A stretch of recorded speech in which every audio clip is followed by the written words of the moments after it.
దైవ మర్మములు జూన్ 10.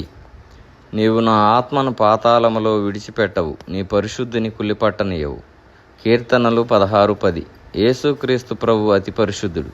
ఆయన పరిశుద్ధాత్మ ద్వారా జన్మించెను. ఆయనలో పాపమున్నదని ఎవరునూ రుజువు పరచలేకపోయిరి. యోహాను 8:46.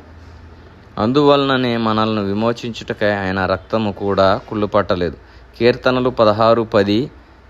యేసుక్రీస్తు ప్రభువు మరణించిన తరువాత కుళ్ళు పట్టక తిరిగి లేచెను. నా శరీరము తిని నా రక్తం త్రాగిన వాడే నిత్యజీవము నొందునని ఆయన చెప్పాను.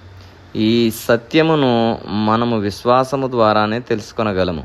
మనం ఆయన రక్తము చేత కడుగబడినప్పుడు నిత్యజీవమును పొందేదము.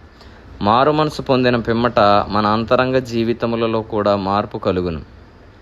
మనము ఆత్మ చేత నింపబడుదుము. అప్పుడు మాత్రమే మనం ఆయన స్వరమును వినగలము. ఇదే మార్గము, దీని యందు నడువుము. నా కుమారుడా, జాగ్రత్త పడుము. నా యొద్దకు రమ్ము, నేను నీకు నూతన సంగతులను బోధించెదను అను స్వరమును వినుటకు నేర్చుకొనిదము. మనము గాఢ నిద్రలో ఉన్నప్పుడు ఒక స్వరము మనల్ని పిలిచినట్లు విని నిద్ర నుండి లేచెదము. ఒకసారి నేను గాఢ నిద్రలో ఉన్నప్పుడు నన్నెవరో పిలిచినట్లు ఒక స్వరమును వింటిని. మొదట అది కల అని నేను అనుకొంటిని. మరలా నిద్రించియు ఆ స్వరమును విని లేచి తిని. ఈ రీతిగా 2-3 పర్యాయములు జరిగిన తరువాత ఒక స్వరమును నేను వింటిని. నా బిడ్డ, మేలుకొనుము, నేను నీతో మాట్లాడవలను.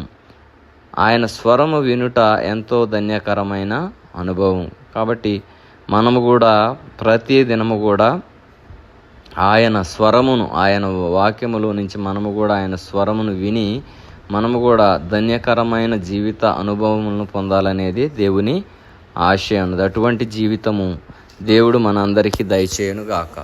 ఆమేన్.